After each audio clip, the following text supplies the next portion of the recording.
Et si le vrai scandale de cette guerre n'était pas ce que Washington dit avoir détruit, mais ce que Téhéran peut déjà remettre en circulation pendant la trêve, après 5 semaines de frappe, les États-Unis ne pouvaient confirmer avec certitude la destruction que d'environ un tiers de l'arsenal de missiles iranien. Pour un autre tiers, l'évaluation restait floue, avec des systèmes peut être détruits, peut être endommagés, peut être simplement ensevelis dans des tunnels et des bunkers. Et pendant qu'une trêve de 2 semaines entrait dans sa seconde semaine, après l'échec à Islamabad de 20 et 1 heure de pourparlers directs entre Américains et Iraniens, la question centrale n'était déjà plus « est-ce que la guerre ralentit ?» mais qu'est-ce qui a vraiment survécu sous la montagne? C'est une nuance, oui. C'est aussi le genre de nuance qui renverse tout un récit officiel. Parce qu'une trêve dans ce conflit ne ressemble pas à une sortie de crise. Elle ressemble à un intervalle entre 2 calculs. À Islamabad, J.D. Vance a quitté le Pakistan sans accord en expliquant que l'Iran refusait les conditions américaines sur le nucléaire. Reuter rapportait ensuite que la méfiance entre Washington et Téhéran restait profonde, tout en confirmant qu'un cessez-le-feu fragile avait encore 1 semaine à courir. Dit autrement, les diplomates ont gagné du temps, pas encore une architecture de paix. Et quand on gagne seulement du temps face à un adversaire qui a passé des décennies à transformer le temps en profondeur stratégique, le calendrier cesse d'être neutre. Il travaille pour quelqu'un. C'est là qu'il faut recadrer l'histoire. Le vrai sujet n'est pas seulement la violence visible des frappes, ni même la carte des sites touchés. Le vrai sujet, c'est la différence entre dégrader un appareil militaire et neutraliser sa logique de survie. Or, la logique iranienne, depuis des années, consiste précisément à accepter des pertes en surface pour préserver la capacité de retour. Reuters rappelait en mars que, malgré la campagne conjointe américano-israélienne, Téhéran conservait encore un inventaire significatif de missiles et pourrait récupérer une partie des systèmes enterrés ou endommagés une fois les combats interrompus. C'est pas l'image d'une machine intacte. C'est pas non plus l'image d'une machine anéantie. C'est plus inconfortable que ça. C'est l'image d'une machine conçue pour survivre assez longtemps afin que la politique se fatigue avant elle. Et cette logique n'est pas improvisée. Elle plonge dans une mémoire stratégique ancienne. Des travaux de référence sur le programme balistique iranien rappellent que Téhéran a développé cette capacité pendant la guerre Iran-Irak des années 80, après avoir découvert à quel point un pays exposé au feu à distance peut devenir vulnérable quand il ne peut pas répondre symétriquement. Depuis, l'Iran a fait du sous-sol non pas un simple refuge, mais une méthode de commandement, de stockage, de dissimulation et de relance. En 2021, Reuters décrivait déjà des images diffusées par l'Iran d'une ville de missiles avec des rangées de missiles, des équipements de guerre électronique et une base gardée volontairement vague sur sa localisation. En janvier 2025, Reuters rapportait aussi l'inauguration d'une base navale souterraine de missiles dans le Golfe. Et en février 2026, d'autres images satellites étudiées par Reuters montraient un Iran qui enterrait des entrées de tunnels, fortifiait d'autres accès et réparait des sites déjà frappés. Une doctrine, ce n'est pas seulement ce qu'un État dit. C'est ce qu'il reconstruit encore et encore quand les caméras sont parties. Voilà pourquoi le débat sur les villes de missiles est plus sérieux qu'il n'en a l'air. Dans l'imaginaire médiatique, un bunker souterrain évoque un objet absolu, presque mythologique, quelque chose qu'une bombe plus grosse finirait forcément par résoudre.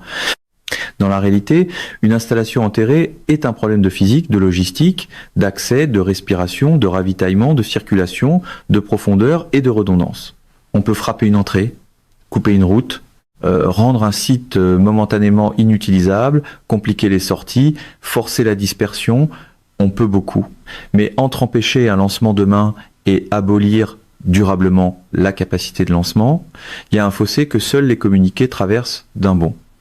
Le granit, lui, a une relation plus prudente avec les effets d'annonce. C'est là que la contradiction devient brutale. D'un côté, Donald Trump expliquait début avril à Reuters que les objectifs centraux de la guerre approchaient de leur accomplissement. De l'autre, la même agence rapportait quelques jours plus tôt que Washington ne pouvait confirmer que la destruction d'environ un tiers de l'arsenal iranien et que Téhéran gardait encore une capacité significative. Les deux phrases peuvent coexister politiquement. Militairement, elles se supportent beaucoup moins bien, parce que une campagne aérienne peut produire des résultats réels, spectaculaires même, tout en laissant subsister ce qui compte le plus, la possibilité pour l'adversaire de revenir vite à un seuil de nuisance intolérable. Et dès cet instant, le problème n'est plus seulement ce qui a été touché. Le problème, c'est ce qui n'a pas cessé d'exister. Le moment le plus révélateur d'ailleurs n'est peut être même pas sous la roche. Il est dans le ciel.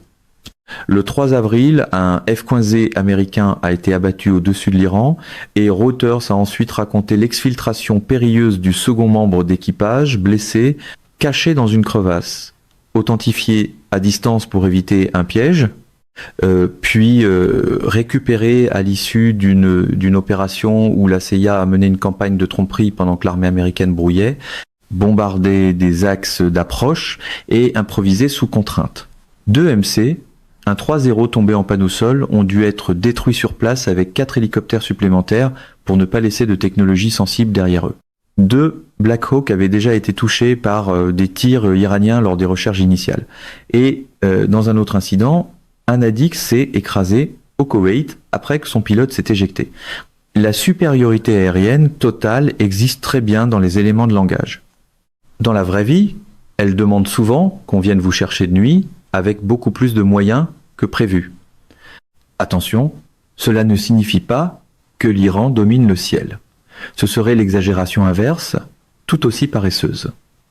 Cela signifie quelque chose de plus dérangeant, même quand Washington garde l'avantage technologique, opérationnel et logistique, un seul succès adverse peut suffire à imposer un coût disproportionné, à mobiliser une mécanique énorme, à consommer du temps, des appareils, du capital politique et du prestige. Et c'est précisément la grammaire de l'asymétrie iranienne. Ne pas gagner au sens hollywoodien. Rendre la victoire adverse suffisamment chère, suffisamment instable, suffisamment incomplète pour qu'elle se transforme en problème politique avant de devenir une solution stratégique, dit comme ça, c'est moins flamboyant. C'est aussi beaucoup plus dangereux. Et c'est ici que le sujet quitte le Moyen-Orient pour venir nous chercher, nous, public francophone, de plein fouet. Parce que le détroit d'Ormuz n'est pas un décor. AP rappelait que la fermeture iranienne du détroit avait été le principal avantage stratégique de Téhéran dans cette guerre, alors qu'en temps normal, environ 1/5 du pétrole échangé dans le monde y transite.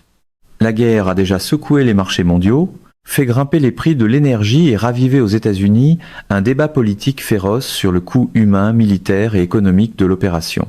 La Chambre américaine a rejeté de justesse, par 213 voix contre 214, une résolution visant à imposer un retrait des forces si le Congrès n'autorisait pas la guerre, tandis que l'échéance de la War Power Act approche de la fin avril. Traduction en langage moins diplomatique, quand l'approvisionnement énergétique mondial tremble et que la légalité politique intérieure vacille, l'Europe ne regarde plus une crise lointaine. Elle contemple sa propre dépendance. Et là, ça devient souverainiste très vite, car le nœud n'est pas seulement militaire, il est structurel. Washington veut des restrictions nucléaires, une réouverture du détroit et une réduction durable de la menace. Téhéran réclame des garanties contre de nouvelles frappes, la libération d'avoirs gelés, des compensations et une reconnaissance de ces lignes rouges stratégiques. Le tout passe par le Pakistan, intermédiaire obligé entre deux États qui n'ont plus de relations diplomatiques directes depuis 1979. On négocie donc un cessez-le-feu précaire par État, tiers interposés, pendant qu'en parallèle la pression militaire, navale et informationnelle continue de modeler le rapport de force. C'est pas une table de paix classique. C'est une négociation suspendue au-dessus d'un mécanisme qui n'a jamais vraiment cessé de tourner. Et lorsqu'un mécanisme continue de tourner sous la table, le texte de l'accord devient rarement le vrai centre de gravité. Le détail décisif, finalement, c'est que même l'évaluation américaine la plus sobre laissait déjà entendre le danger. Reuters rapportait fin mars que certains missiles peuvent être simplement enterrés et qu'une partie pourrait être récupérée une fois les combats interrompus. Voilà toute l'ambiguïté du moment. Une trêve peut sauver des vies. Elle peut aussi rouvrir la fenêtre de remise en état d'un adversaire qu'on n'a pas réussi à désorganiser en profondeur. Ce n'est pas un argument contre la diplomatie. C'est un rappel brutal de sa condition réelle. Elle n'est solide que si l'état militaire créé sur le terrain la rend crédible. Sinon, la trêve devient une course entre les négociateurs et les bulldozers, entre les paragraphes signés et les accès rouverts, entre la fatigue des chancelleries et la patience minérale des infrastructures enterrées. Et dans ce genre de course, Laroche a un sens du calendrier assez agaçant. Ce qui rend cette guerre si difficile à lire, c'est qu'elle mélange des vérités contradictoires, qui sont toutes réelles au même moment. Oui, la campagne américano-israélienne a frappé durement l'appareil iranien. Oui, l'Iran a subi des pertes lourdes et une pression exceptionnelle. Oui, certaines capacités ont été réduites. Mais oui aussi, l'intelligence américaine reconnaît qu'une part significative de l'arsenal a survécu ou reste récupérable. Oui encore, la structure souterraine du dispositif iranien continue de compliquer toute promesse de démantèlement rapide. Et oui, le moindre accroc, comme l'affaire du F-15 et de son sauvetage, suffit à rappeler que la domination militaire moderne reste un rapport de coût, de temps et de vulnérabilité, pas une pure question de prestige technologique. C'est exactement pour cela que les discours triomphants vieillissent si mal. Ils sont rédigés pour l'écran. La guerre, elle, continue d'écrire dans le dur. Alors la vraie question n'est plus de savoir qui a remporté la dernière séquence médiatique, ni même qui a le meilleur vocabulaire pour annoncer une victoire provisoire. La vraie question est plus vaste, plus froide et franchement plus embarrassante.